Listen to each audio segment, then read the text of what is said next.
we launched this campaign from right here in downtown Detroit when we had about 2,500 or 3,000 people downtown. And so this is the exact 1 year. Um, Dave and I have been friends for nearly 30 years now. For him to offer to support the campaign in this way by doing an amazing concert, I couldn't be more thankful and grateful to him. And we got a beautiful day. We got amazing people here, and it's a lot of fun. So it's good. So, for just asking your question, Sure. uh,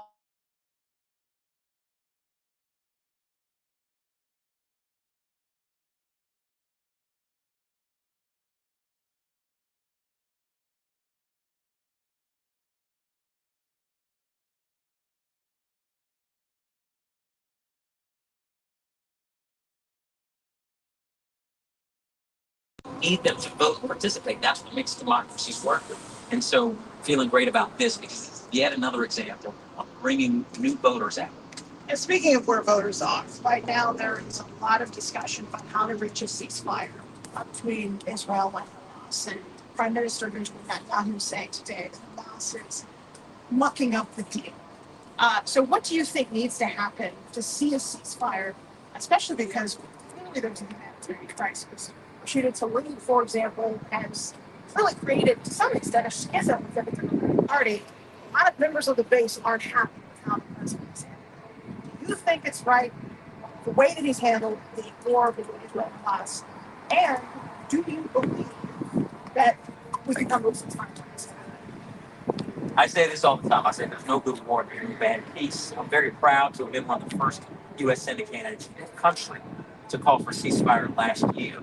I'm also very proud that we announced this week our unity agenda for Michigan, which brought together at a press conference right here in Hart Plaza leaders from the Arab and Muslim community, leaders from the African American community, leaders from the Jewish community, leaders from the immigrant Latino community, the Asian community across the board. We need a unity agenda here in Michigan, and that's what we're doing. So, what does peace look like? Peace looks like actually demanding the war end, demanding and supporting a ceasefire. 74% of Michigan Democrats support a ceasefire. Now, how do we get there? I'm refusing all money from AIPAC. We have to make sure that special interests, political action committees, aren't actually controlling our policy and controlling our representatives. And that's what we're seeing happen.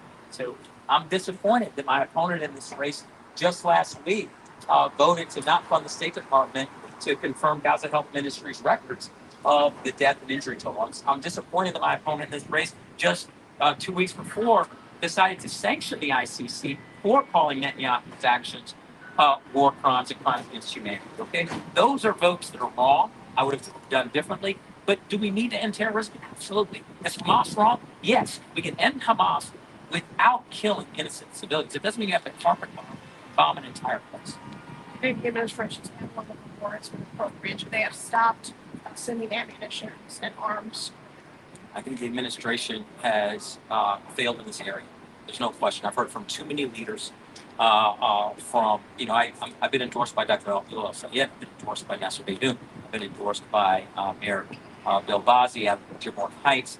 A number of Arab and Muslim leaders had multiple meetings. It's clear that they feel that they haven't stepped up now, but still, it's not too late to course correct. And I do believe we are going to course correct.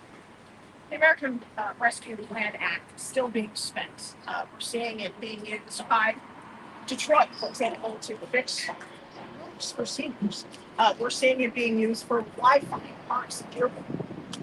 We're seeing it being used for small businesses in one of the wealthiest counties in the country, Oakland County, to be able to get 3D printers. And yet we are facing trillions of dollars in debt in this country, an unprecedented number of debt. That, of course, is fueling inflation. Do you believe that it's appropriate to maybe walk back some of how that federal money is being used? We have to be better fiduciaries of people's tax-paying dollars. There's no question about that. And we have to spend the people's money smartly. Um, Inefficient spending is wrong. Our biggest area, in my opinion, of inefficient spending is the automatic rubber stamping of the NDAA, which is the National Defense Authorization Act, where we're seeing, again, representatives that are in the pocket of the Department of Defense contractors rubber stamping increases. And if we can pick and choose areas in different areas We underspend in education in the state of Michigan to the tune of $4 billion a year. We have to do better. The best investment we can make is in our young children. Early childhood education pays you back $8 on the back end by investing every dollar. We understand that. Why don't we do it? So it's really important. That's what, as a U.S. Senator, 100 people in this country decide how $7.2 trillion is allocated. Okay? Do people want their money spent on endless wars overseas, or do you want to spend on universal health care for your home? Do you want your money spent on subsidizing big oil or public education? It depends who you elect to office. That's why this open U.S. Senate seat is the most important seat, second only to the presidency in the country. CPI and PCE, cost of bread Yes. is up. The cost of food is up. The cost of housing is up some 3%. So there's a tax, especially on the most vulnerable Americans. That is how they see inflation.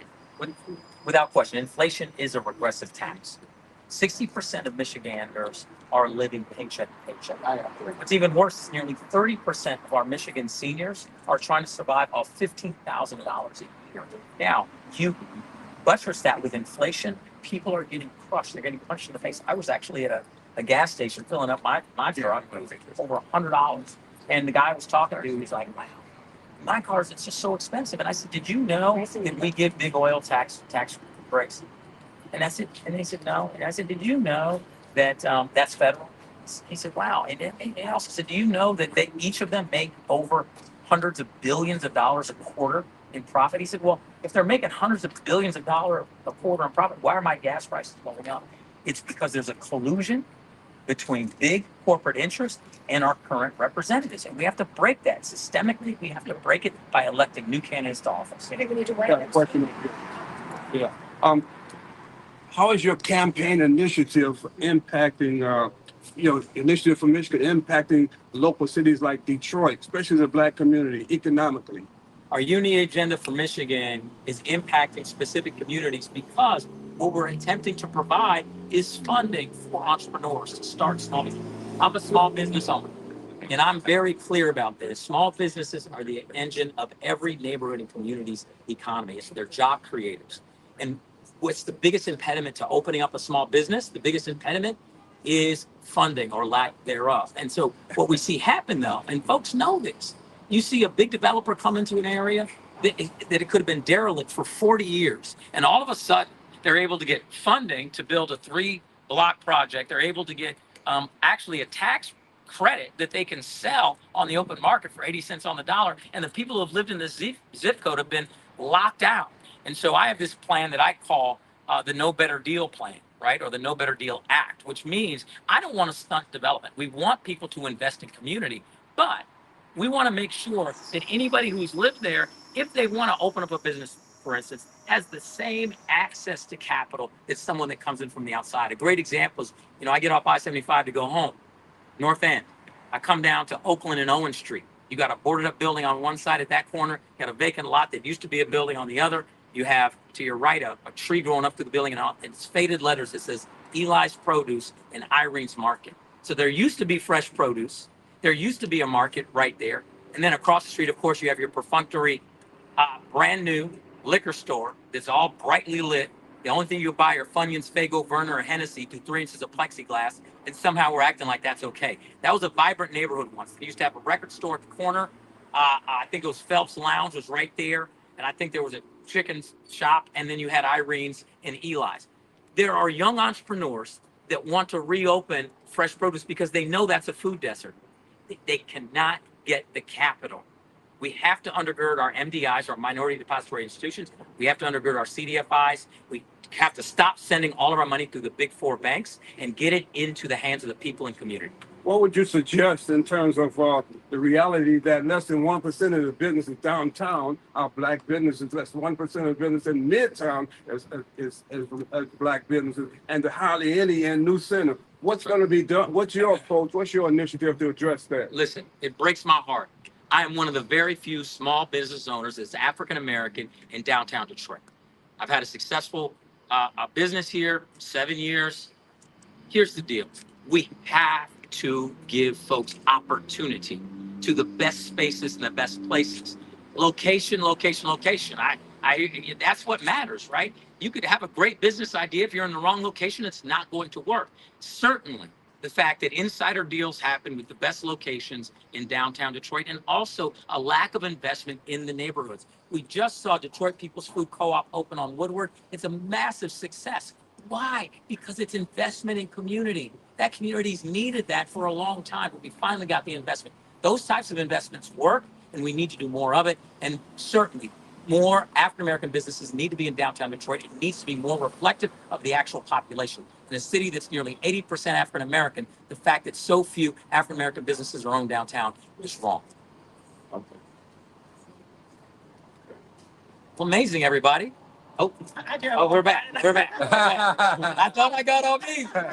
I was like, no more. Maybe there's somebody else. Let's go listen to some comedy. Speaking of that, I'll get to that in a minute.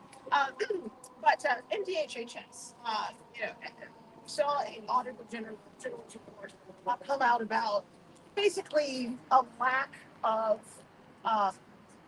lack of clarity about how abuse of children is reported, a procedure in which abuse of children is reported. The state reported to authorities, federal officials, and there are 17 guidelines, of course, that NDHHS has to meet to basically get out from under a federal oversight. And apparently, they are lacking on at least 2 of them based on this most recent audit intelligence report. Now, these are the absolute most vulnerable citizens, Yes. our children. Yes. So, what do you think needs to happen there to improve, to get to that 17, so that every element of how we evaluate if abuse is happening at home, at school, make sure that children are safe? You know, as a father of an 8-year-old who just graduated from 2nd grade, there's no question that children are the most vulnerable in society. Purposes and in charge of any governmental institution is to protect the most vulnerable by the same. So we have to implement multiple things that will touch not only children, but also help parents, also help community. We know there are many things that are intricate. We know that poverty, we know that the unhoused population, we know that affordability of housing, we know quality of education in schools, we know access to healthy food. All of these things are intricately linked. So we have to do more. Now, I was in Kent County last night. I was there for a candidates forum, and I got a chance to go over to the Kent County Democratic Party meeting. And someone was presenting.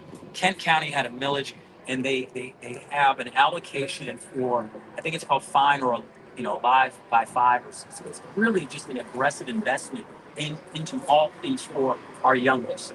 And that's what we need. I've gotten complaints from people all over the state about closing of community centers, closing of schools, closing of areas to play. Everything's privatized. People say that if they want someplace to take their kids during the summer, they have to go to Urban Air and pay all this money. They have to go to this place and pay all this money. There's the places and services they don't know how they can get access to them. We have to do more, and it starts at the federal level. To me, has to come into, because at the end of the day, on the local level, if you're just playing whack-a-mole, just this problem pops up, and then you throw limited resources to that problem. This problem pops up, and you throw limited resources. We need support, and we don't have representation in Washington to fight to get it back here. We haven't had a U.S. Senator here since Carl Levin. Okay, our greatest U.S. Senator is Phil Hart. The Hart Class is named after, and that's where my office will be if Michigan is sending to the U.S. Senate. My office will be in the Phil Hart building. It's incumbent upon us, with this first truly open U.S. Senate seat in Michigan in 2.5 decades, to send a new U.S. Senator to that office that reflects the values of Phil Hart. Fought for civil rights, fought for dignity, fought for safety, the most vulnerable, fought against corporate. That's Phil Hart. That's what I'm going to do for Michigan. Okay, my final 2 questions. The administration has a very ambitious goal of having half of nuclear sales be elected by 2030. That is also an investment, a significant investment, trillions of dollars of taxpayer money. And there are a lot of people like Detroiters, for example, who may not be interested in purchasing electric vehicles. Right. It's very expensive. Right. Yet we're using their tax dollars to push an agenda that, according to what we're seeing in markets, many automakers are pulling back. They're pulling back. They're pulling back. Yes, So, and rightfully so. do you think it's right that the administration is setting these goals? Should we just let corporations figure it out and let consumers decide whether they want electric vehicles? Let demand drive whether or not would reach these goals by 2030. Yeah, the problem you're talking about is a goal that's not matched with the infrastructure or the system. And so there's a pretty famous quote where they say, "No one rises to the level of their goals; they actually fall to the level of their systems." It's great to have a wonderful goal to have all these EVs running around, but if there's no place to charge the vehicles, then it doesn't work and it's not efficient. The system isn't in place. So what we have to do is build the infrastructure first. We have to invest in infrastructure in this country and in our state, an electric infrastructure, and then we can have the cars. It's too early. It's not working. If there's no infrastructure to charge the cars, it doesn't work. All those jobs need to be union jobs. We need to upskill union labor. We need to put them out there building an infrastructure, an energy infrastructure where we can charge. Just at every gas station you see, think in your head, oh, there should be a plug-in station at that gas station. Right now there is not. It doesn't exist. And so it's inefficient to drive those cars. No, at the end of the day, I think people understand the value of EV. The problem is you don't have the ability to charge while your customers are charging. On my campaign vehicle, would I have liked it to be an EV? No. I would have, but I couldn't because there's no place to plug it in. I'd be charging all the time. As it gets more efficient, as batteries become much bigger as far as charge, the technology evolves. I think it'll be very good. Not a question you can ask. It's just we need to do it as journalists. Obviously, I have Dave Chappelle here. Yes. He's a mega star. He's sort of the king of comedians, but he has taken a lot of criticism from the LGBT by us and community.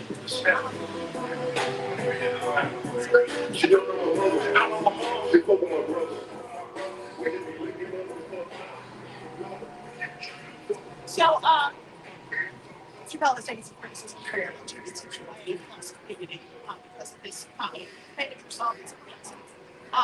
Here's contradiction. Is there something of a cognitive dissonance that Dave Chappelle, who's here, and obviously you support a thing, LGBTQIA plus community and their position, their feelings. I've been a stalwart supporter and will continue and always be a stalwart supporter of the LGBTQIA community, as well as the trans communities and the Black trans community, which is one of the most targeted groups in the country. Talk about vulnerable populations. I was actually in Grand Rapids last night talking to a trans woman who's experienced massive levels of abuse. Here's this simple fact is that I've known Dave 30 years. I've known his heart. I don't have to agree with all of his comedy to still consider him a friend. I don't believe in cancel culture. The one thing progressives we have to do better of is we can agree on 9 out of 10 things, and people are like, I can't work with you. The opposition, they can disagree on 9, agree on 1, and they'll go storm the Capitol together. We have to get off of our high horse and say, what is the best result? And not say, just because someone is saying that someone standing next to them feels the same way. I don't feel the same way as his jokes about the trans community. But that doesn't mean I'm going to X him out as a friend. And also, people have to be given the opportunity to learn and grow. We have to be willing to have a conversation with people, not cancel people. Conversation helps them grow and evolve. That's what I would do as a U.S. Senator. Even with folks that may disagree with me politically, I've been all 83 states. A lot of people are flying Trump flags and Confederate flags. I'll still talk to them and understand our commonality. Maybe that just comes out of being the history of an actor where I have to learn to walk in someone else's shoes. I'm not judging them. I'm just trying to understand why they're making those decisions and try to educate them. Thank you.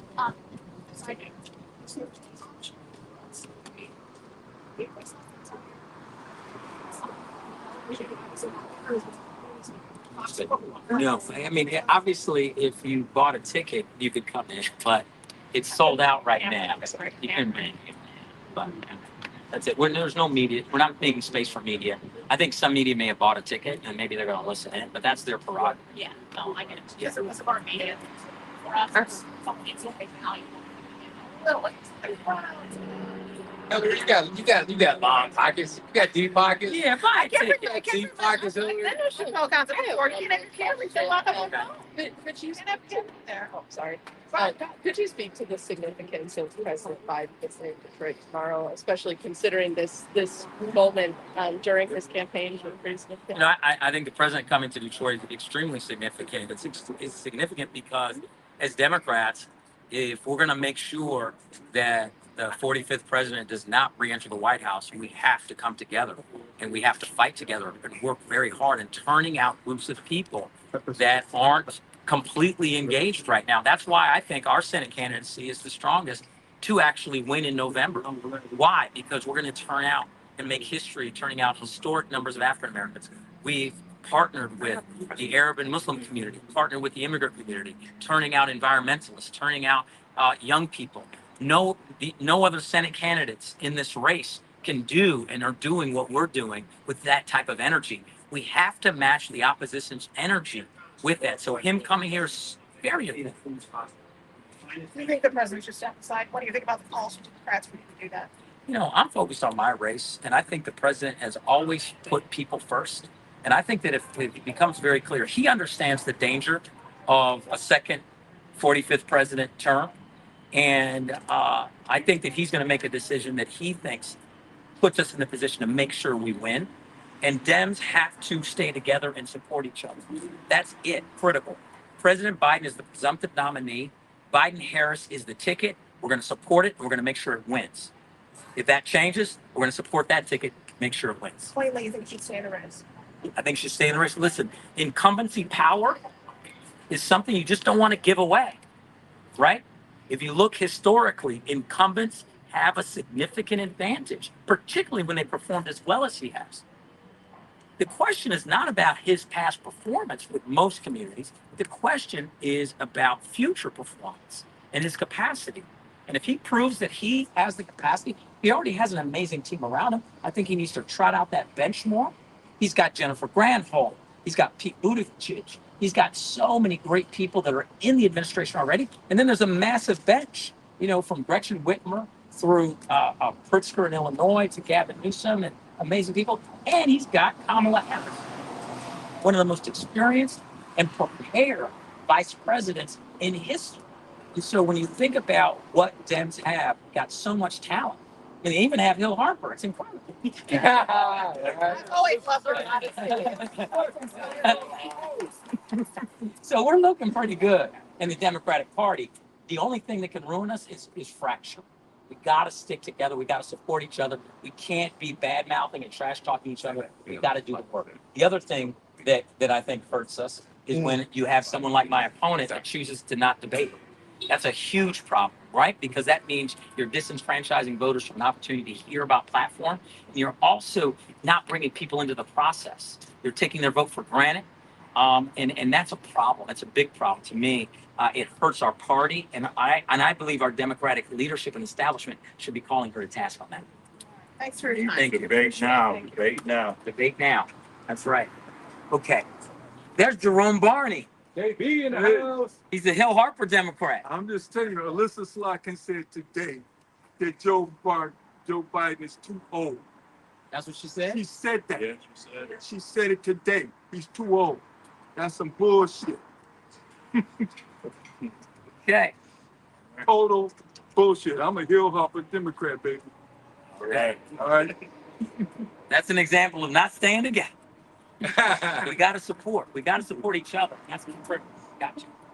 So, okay. Thank you, everybody. Thank you so much. Thanks so much. Thanks. So when's the next debate?